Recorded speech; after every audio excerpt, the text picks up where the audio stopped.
our speaker, Leonardo Leuci. He is one of the owners of the Jerry Thomas Speakeasy in Roma that's been on the list of the world's 50 best bars for 5 years in a row. He's also an owner of La Punto Expendio de Agave, a new agave bar in Rome that has the largest selection of agave in Europe, I've been told.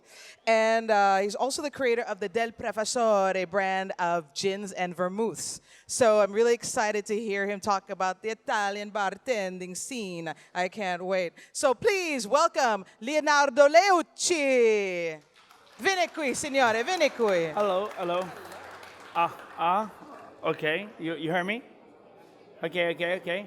So it would be nice as a fast presentation. We only have 1 hour. Normally, this presentation take 8 hours. So like, I have to cut a little bit and be really clear and precise. I want to start to show you something. If I can have on the screen my presentation. It's very good what's happening all around the world. Everybody loves Italian stuff. You go in New York, you go in Los Angeles, Mexico, Tokyo, and everybody are going crazy for vermouth, bitters, amaros. Very good, I love that. And also, everybody is going crazy for Italian cocktails. So there's Negroni Week everywhere. Negroni Week in every corner, Russia, Japan, Korea, Negroni Week. Spritz is one of the biggest, the largest phenomenon in the world. You go in London, 5 in the afternoon in Soho, and you can only see orange glasses everywhere. Very good. Spritz is an important thing in Italian mixing culture. Now, there's a problem. Everything you know about Italian mixing culture is wrong. Every single recipe that you are recreating your bar is not based in any historical things.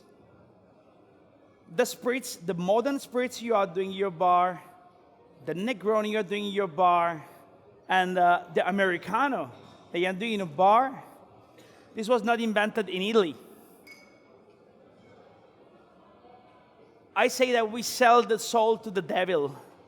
So like we leave a big company to deliver the message that this is the Negroni, this is the Americano, this is the spritz. The problem is that doing that, we totally forget almost 200 years of history. And I will show you now something nice. In Italy, we have a lot of spirits company, no? But we was not really deep into cocktail. The first mention of a mixed drink on an Italian book is arrived only in 1891, and is arrived on a cookbook, not on a cocktail book.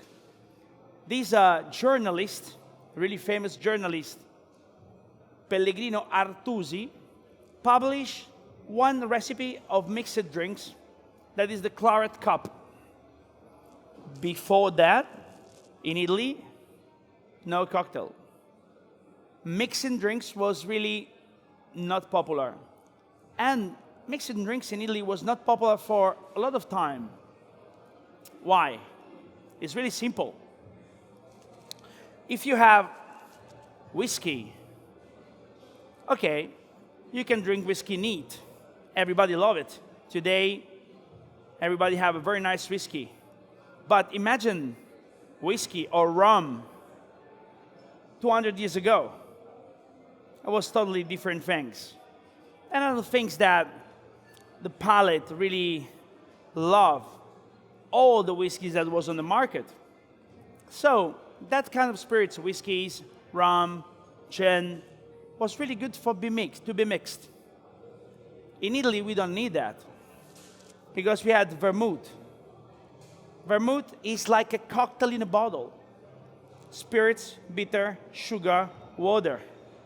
It's complex enough because you have the complexity of the wine, the complexity of 20, 30 spices, well balanced with the sugar, with a perfect ABV to be drinking neat. You don't need to mix anything. For more than 100 years in Italy, we don't need to mix stuff.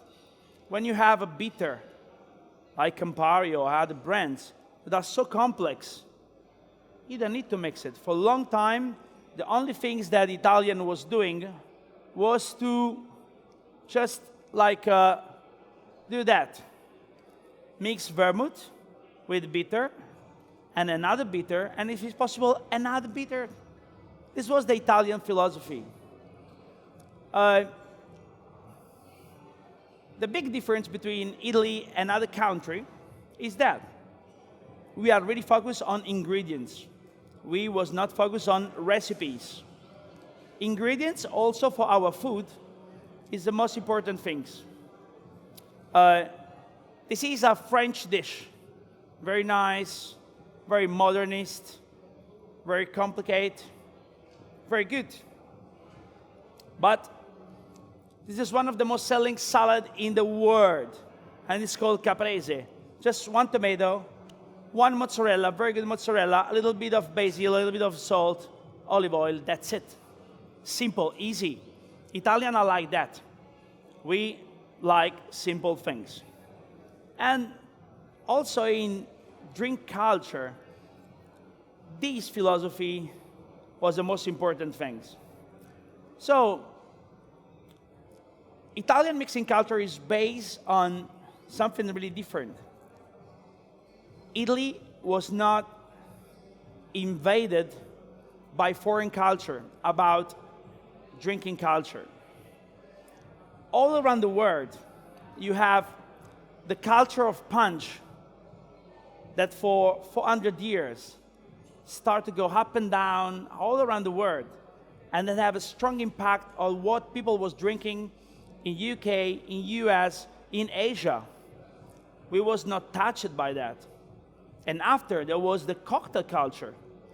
Spirits, bitter, sugar, water, that create some of the most important drinks in the world, made with Italian products like vermouth, but not in Italy. Italy was totally not touched by foreign cocktail culture, foreign drink culture.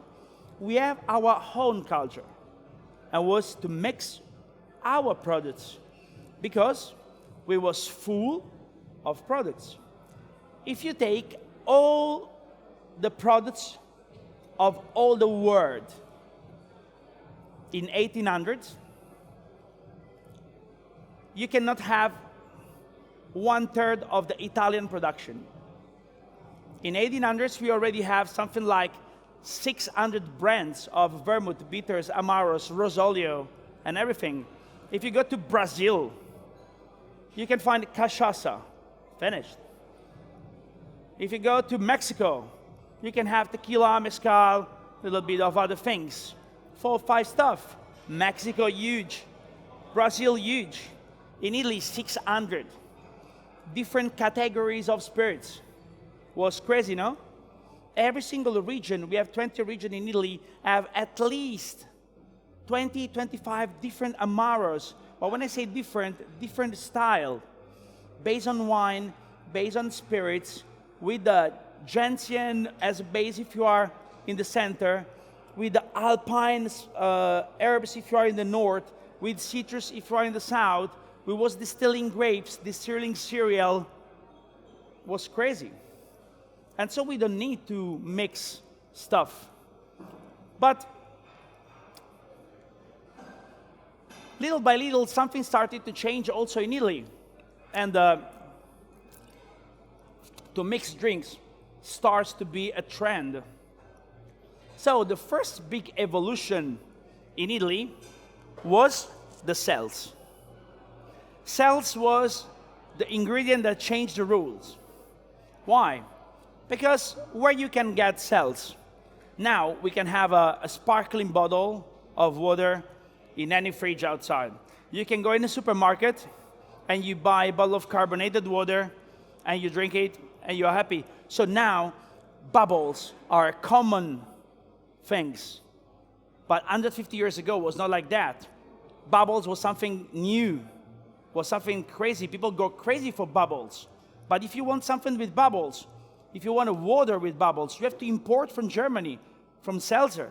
You have to import from France, from Vichy. There was not carbonated water everywhere. The only place where you can have seltz was in the bar. This was a huge revolution, exactly as the ice revolution in the United States. Everybody can mix a punch, but if you go to the bar, you can have an iced punch. And this was a crazy thing. Not the punch itself, the fact that you can drink a cold punch. And in Italy, it was exactly the same thing. You can have a vermouth at home. Everybody in the past have a vermouth at home. Everybody. Every single house have at least 2 different kinds of vermouth. One for before lunch and one for after lunch. But only in the bar you can have a vermouth with soda, with carbonated water. It was a revolution. People start to go to bars and drink vermouth with seltz. One of the biggest revolution. Easy revolution are the biggest revolution. What's happened after? People start to play with vermouth. Vermouth was the most important spirit in Italy. Vermouth is the most important spirit in cocktail evolution. I don't know if you understand that, but without vermouth, the cocktail evolution doesn't start, cannot start. Manhattan is considered the first modern cocktail because break the rules, you know? Not anymore spirits, bitter, sugar, water, but an ingredients that people don't know what it is because vermouth was really difficult to be understood from Americans when they get it. What was a liquor, a cordial, a wine? They don't know that. So they start to mix it as a cordial. And it works. So what is a Manhattan? A Manhattan is just like a whiskey cocktail with vermouth. They had vermouth because vermouth low the ABV, because it contains bitter, and the bitter perfect match with the with the whiskey, and also because it's smooth, you can drink more, and this was very well for the market because nobody was drinking cocktail. Everybody was drinking punch, cobblers, feeds, Collins, blah blah. But cocktail was a really small categories. But when vermouth arrived, some of the most incredible drinks in the history appear. Manhattan, Martinez, Martini, all the dry drinks, you know, that inspired Martini, like Tuxedo, like, I don't know, like there's a lot of these drinks, Martinet, blah, blah, blah. So vermouth was really the keystone of the evolution of cocktail mixology. Really, really important. Not in Italy. In Italy, we don't care. We just drink vermouth with lemon zest. No orange zest.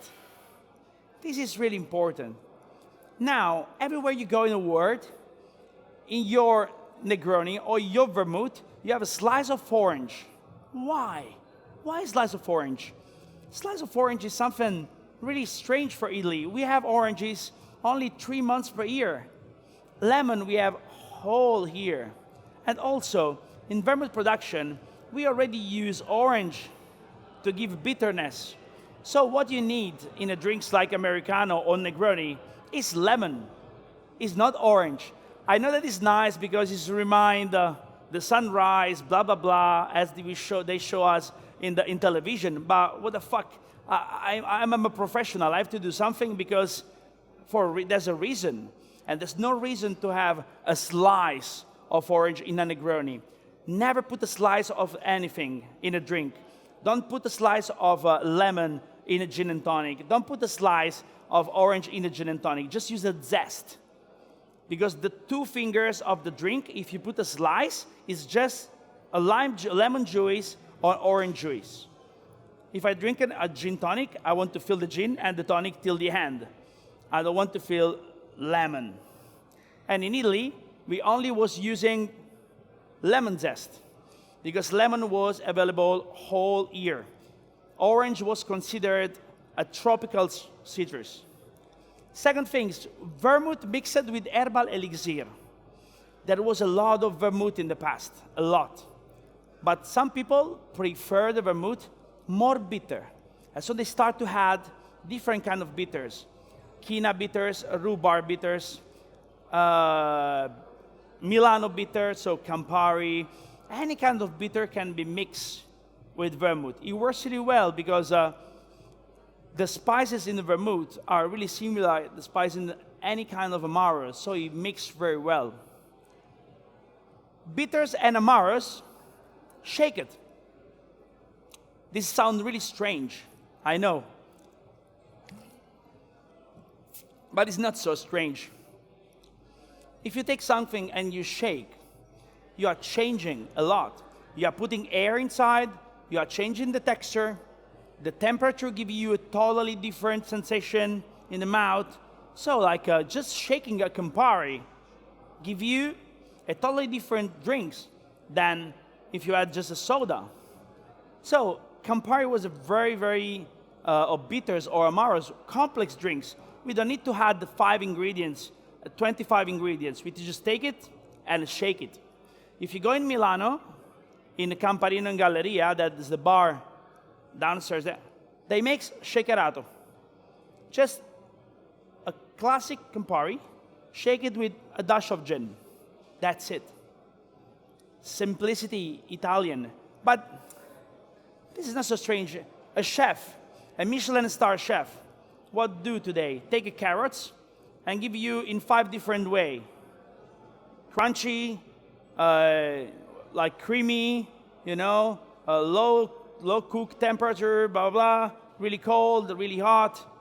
It didn't have anything, a little bit of salt, but it's just changing the, say, like the texture. And exactly what these people was doing in the past. Another interesting things, wine flavored with bitters. We drink a lot of wine in Italy, and in the past we start to add bitters to our wine. And spritz is born like that. Spritz versus spritz. Now there's just one spritz. I go everywhere and say, oh, can I have a spritz?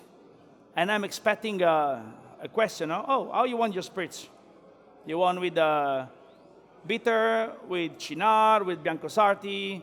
You want bitter with vermouth? You want spritz with Campari? You want spritz with, I don't know, Averna? What kind of spritz you want? No, spritz, Aperol spritz. Aperol spritz is very good. Everybody love it. But in the past, we have a lot of spritz. Every single region and sometimes every single city have its own spritz. If you go to Milan, you can drink a bicicletta, white wine with Campari. If you go to Venice, you can have wine with Select. If you go to Padova, they use Aperol. If you go to Treviso, they use another things. If you go to any single city in the north, they have their own spritz. Spritz is not a drink. Spritz is a category. And we lose all the other opportunity because we want to mix only one spirits. Now, there's also a commercial problem. Spritz is a very nice category. People love it. People love Prosecco. People love wine. But if you don't like Aperol, you will not drink spritz. So I just suggest to you, explore the category. There are tons of Amaros, also German Amaros, Amaros from England, Amaro from everywhere in the world. Explore that category.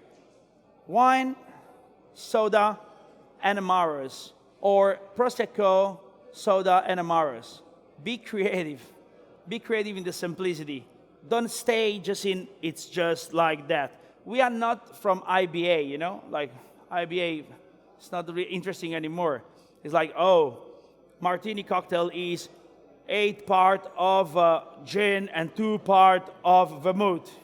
Yes, but I don't like that. I want a little bit more vermouth. No, it's on the book.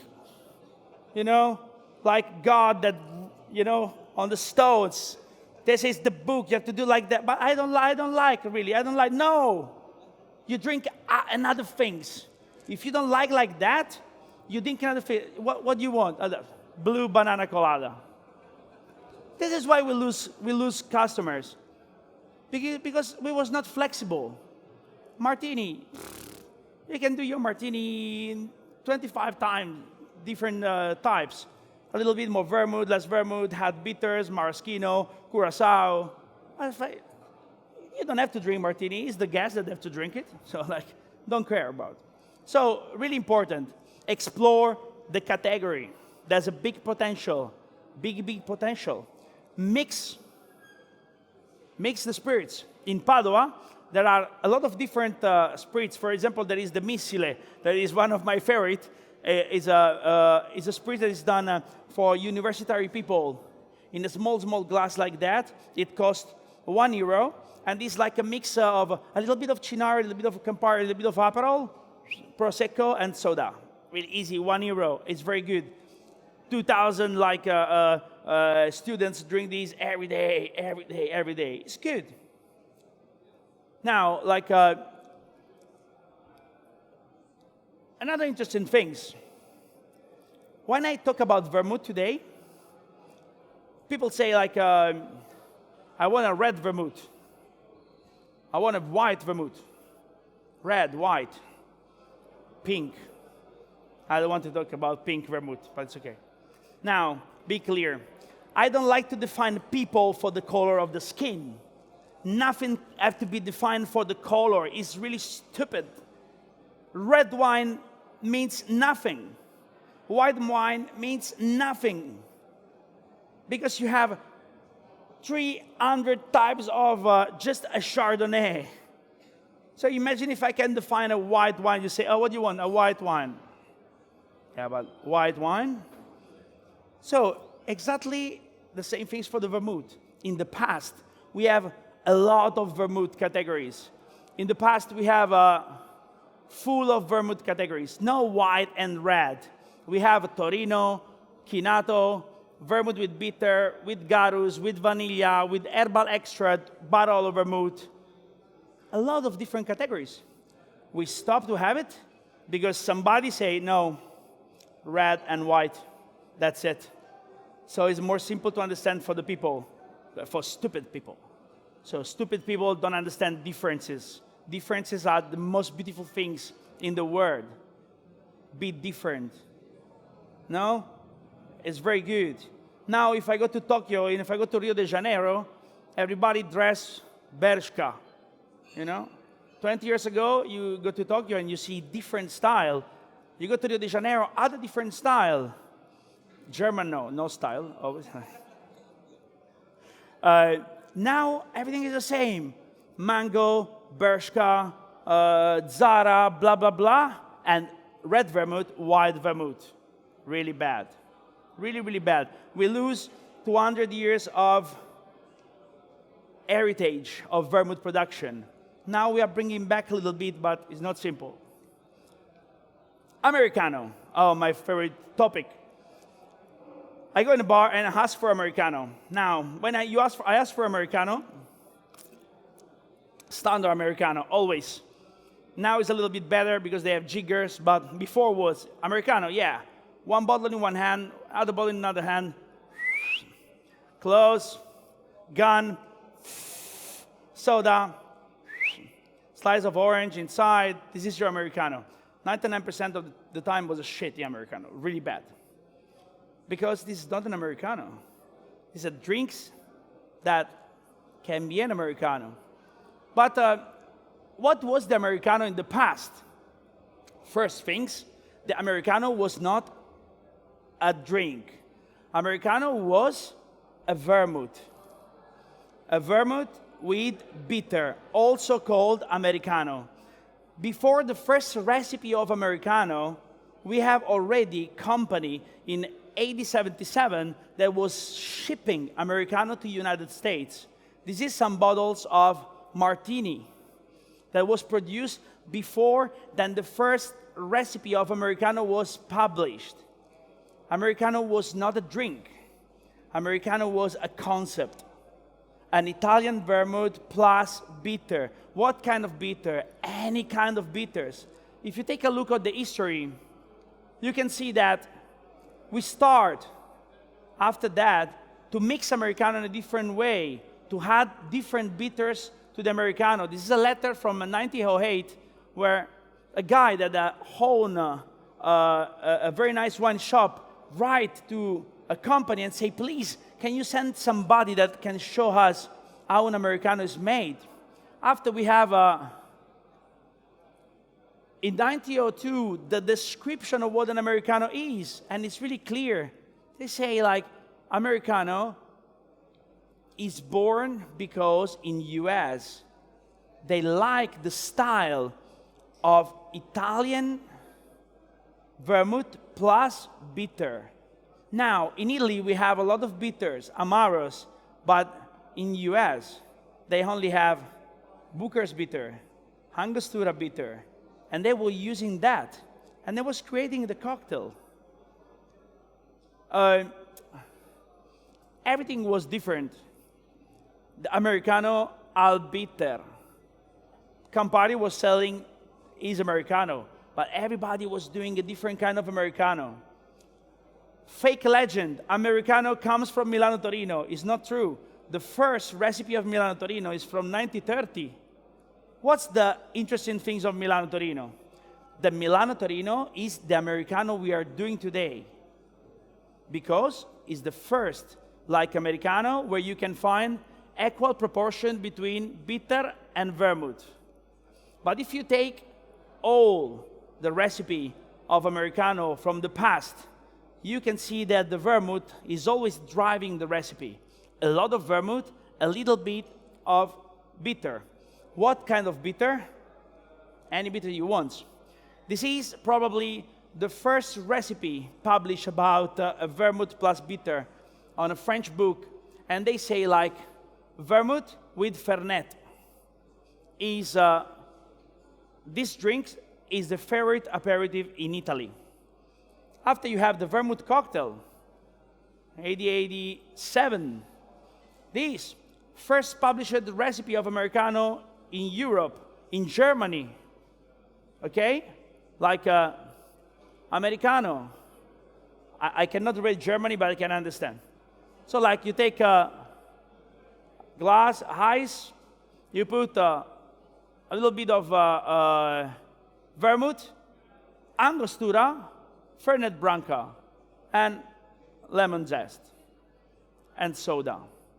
Americano 1921, same things. They was not using Campari, but they was using Fernet.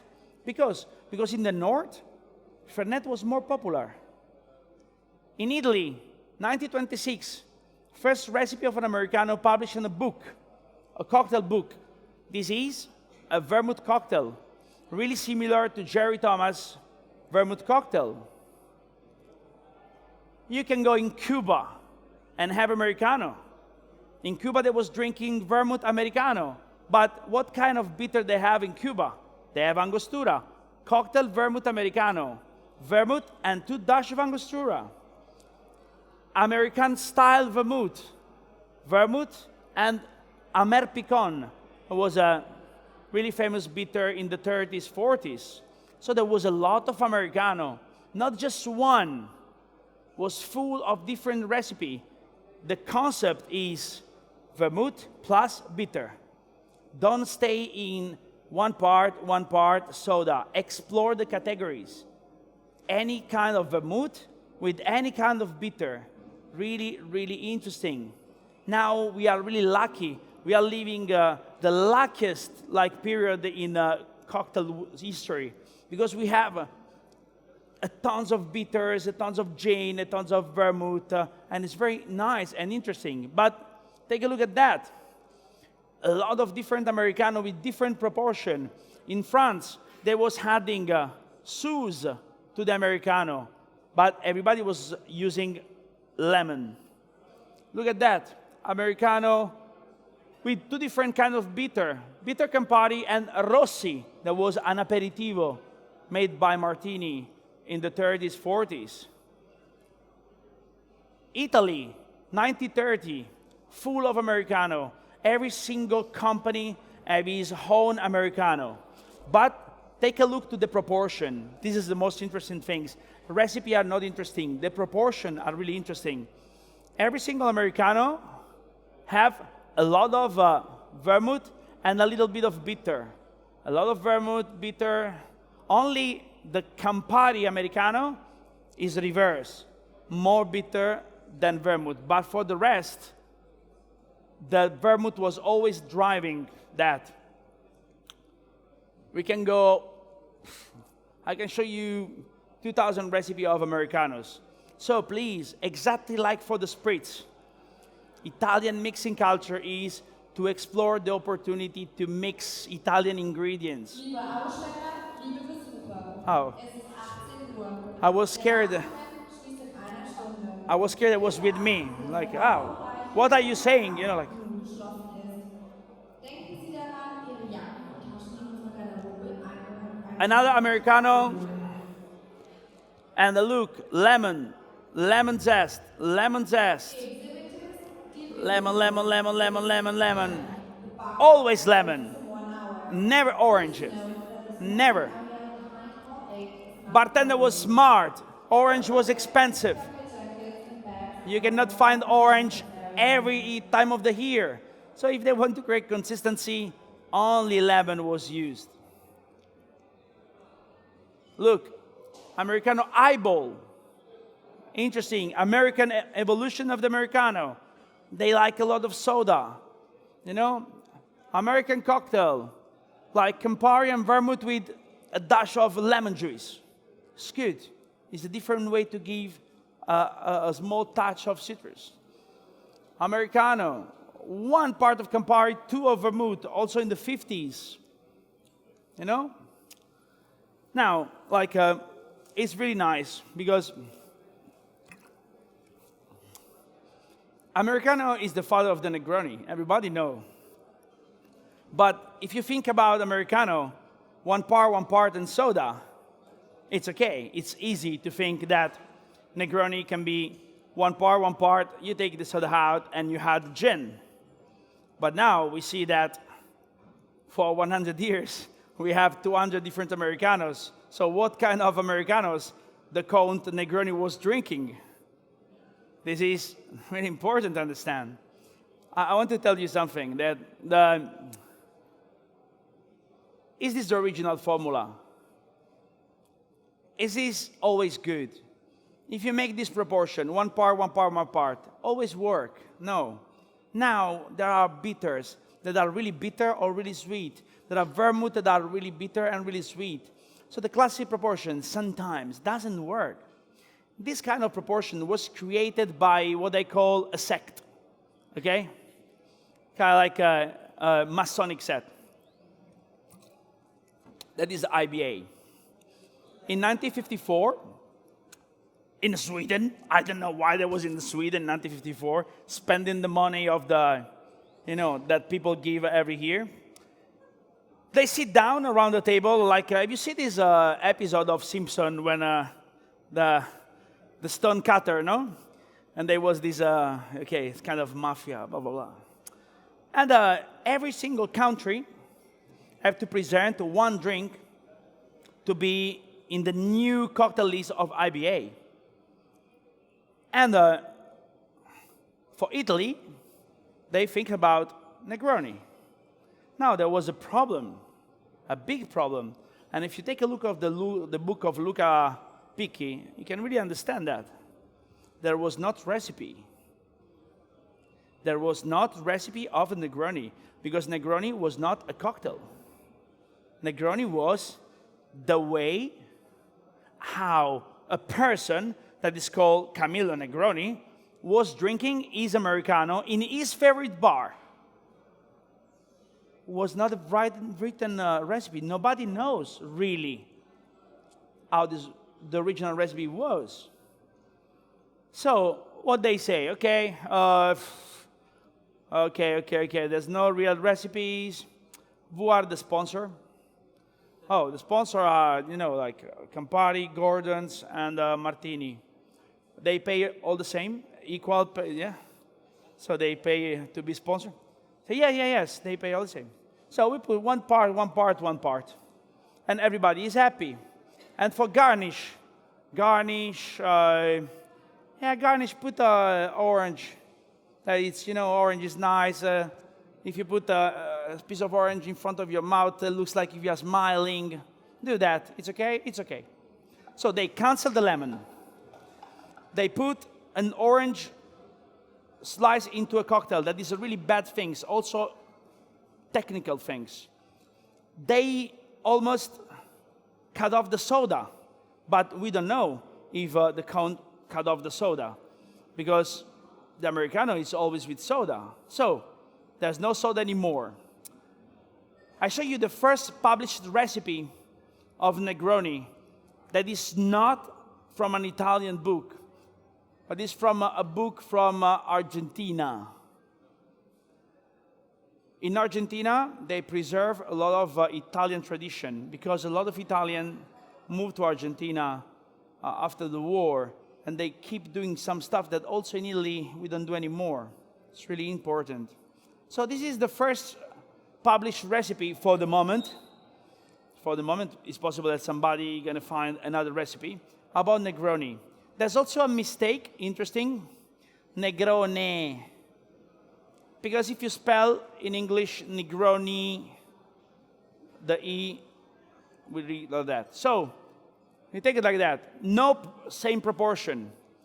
1/4 of Campari. 1/4. I don't know who invented this 1/4, 1/3. It's the most stupid things ever. 1/3. 1/3 of which glass? So, if the glass is like that, you do 1/3. Okay, so perfect. 1/2 of Gordon Dry, half Gordon Dry, half of Carpano Vermouth, and half of Cinzano Vermouth. Really interesting. Carpano and Cinzano was the two opposite style of producer. Cinzano was the most bitter vermouth on the market. Carpano the sweetest. They mixed it in this recipe. Really interesting. But look at that. Another recipe. Interesting. Negroni, long drink. Before that any classic recipe, one part was published, we have a lot of different recipe. So look at that. 1 ounce of vermouth, 1 ounce of gin, and just ½ ounce of Campari. Totally different, okay? And only orange peel, no orange zest. Another Negroni from the 50s. 1 part of Campari, ½ part of Campari, ½ part of vermouth, and a lot of gin. American style. They like strong drinks. They transform the Negroni almost in a really robust drink, but with soda. With soda. They give this interpretation because nobody say that the Count take out the soda. You speak with the Count? No. So you don't know. Stop to say, I know things. Nobody of us can know what's really happened in that bar. Oh, but, sorry. I'll say that nobody know, but it's not really true. Because the bartender that was making the drink for the Count make an interview in 1962, before to die, when Negroni starts to be popular. He makes an interview and he say, also the Count, Camillo Negroni, drinks the Americano. So, but he want the Americano a little bit more strong, a little bit stronger.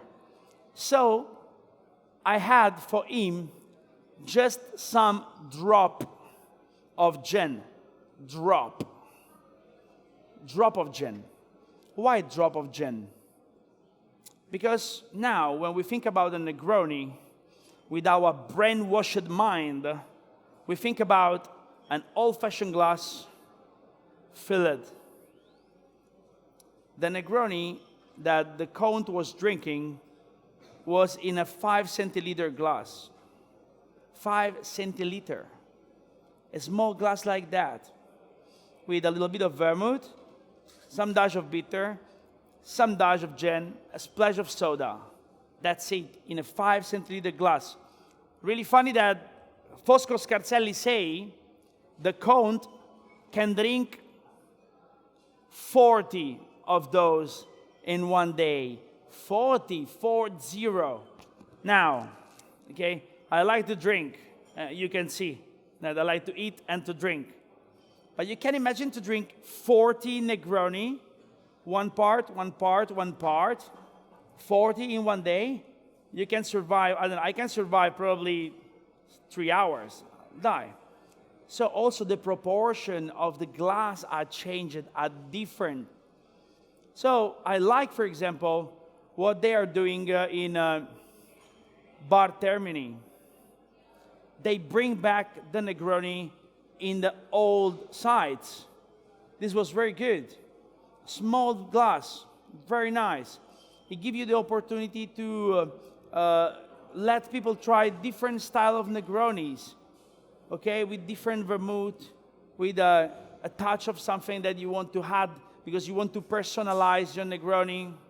So please, don't stuck in there is only one Negroni, because it's not true.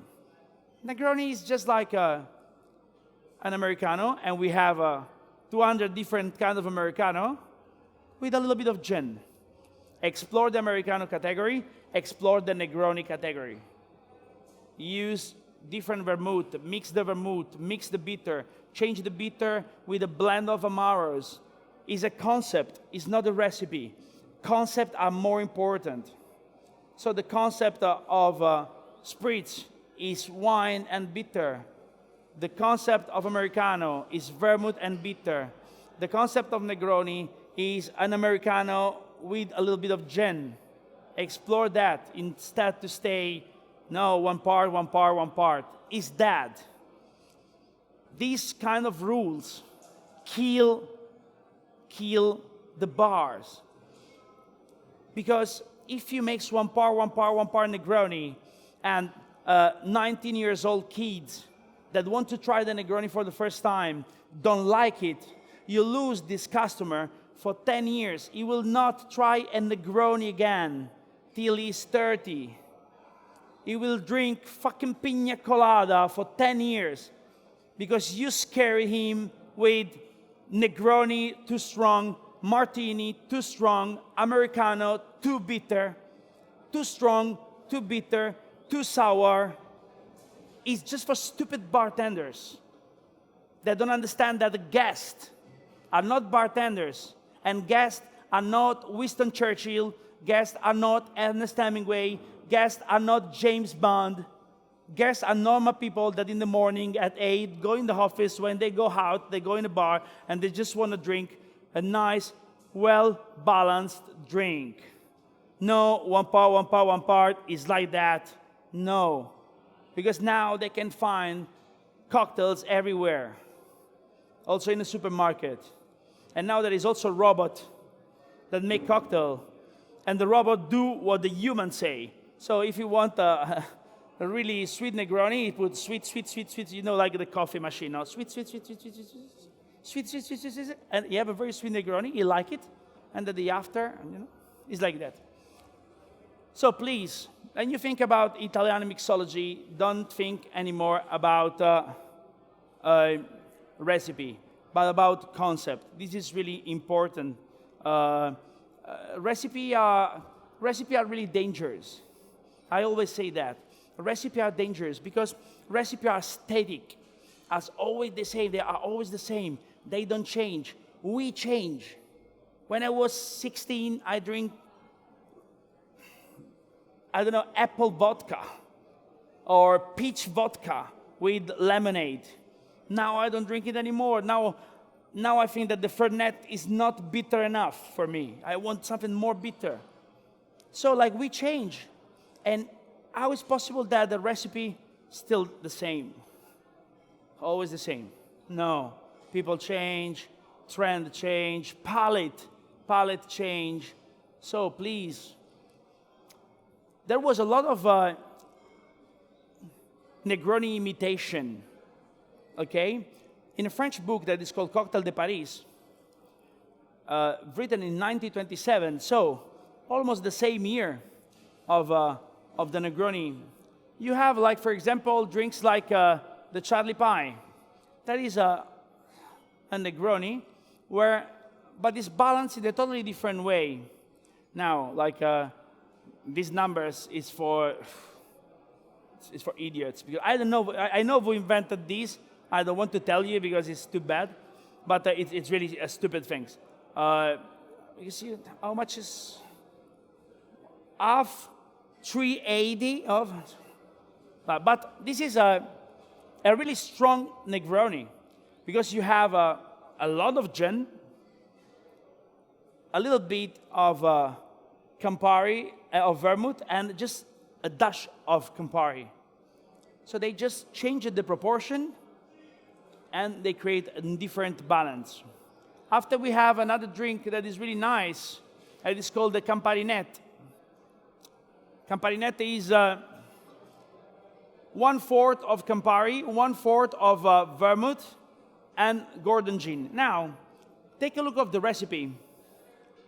It's really interesting because sometimes they just say Vermouth, Italian Vermouth.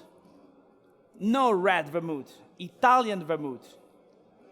Because till 1920, all the Vermouth in Italy was white. You have to understand that. And here they say a specific style of Vermouth, Cora Vermouth. Cora was a really elegant Vermouth, made with very good wine. Cora was a really important family. Now, I want to show the last things to you. That is these. I lose this. Remember this. This is really important. All the Vermouth was white. This is a book of 1907, and here you can read the description of what a Turin Vermouth was. And look at that. A delicate parfum, not so strong, of aromatic herbs, and the color was golden white. Okay? Nobody was using caramel to color Vermouth till 1920. So for that I say to you, all the drinks made with Vermouth till this moment was clear, white. Also Manhattan was not so dark, was a golden colored drink.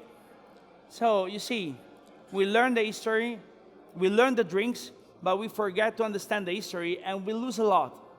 So please also, for your drinks, explore all the categories of Vermouth. Now there are people that are working hard to give you a lot of different things. Do that. There's a huge potential because people, I don't know why, but people love Italy. I don't know why, because Italy is a terrible place. Terrible. You cannot imagine. To live in Italy is really difficult. Yeah, people that scream every day. If you live in a building in Italy, okay, my grandmother lived in a big building. And in the 80s, when I was like, in the 80s, I was 5, 10, like that, they put the, il citofono, I don't know how you say like, drrr, hello, who is it? Oh, it's daddy, Okay, come on. They open and you go up. I don't know how it's called, this parlophone, something like that. But nobody was using, because people like to talk from one part of the other from the building. So you have the people that say, hey, mom, open. And the mom scream, use the parlophone. No, you can hear me? Yeah, so, and it's still like that now. Also, if you have WhatsApp, I can tell you that in Rome, when a friend of you arrive under your house, he never text you. He start to play with the with the car, No. Normal people say, hey, WhatsApp, I'm here, come out. No, in Italy it's not like that. it's Saturday at 10:30 in the evening. All around the city is because people are waiting. And you don't know if it's your friend or the friend of the other house. So Italy is a mess. Don't come to Italy. Please. If you don't come to Italy, we will change. Because we say like, oh, they are not coming anymore, so we have to do something better. If you still coming, like Germans that come to Italy every year, we say, okay, German like us, so we keep doing like that. But it's good for you probably, because it's folkloristic, but not for us that live there 30, 65 a year. So, guys, thank you very much for your time.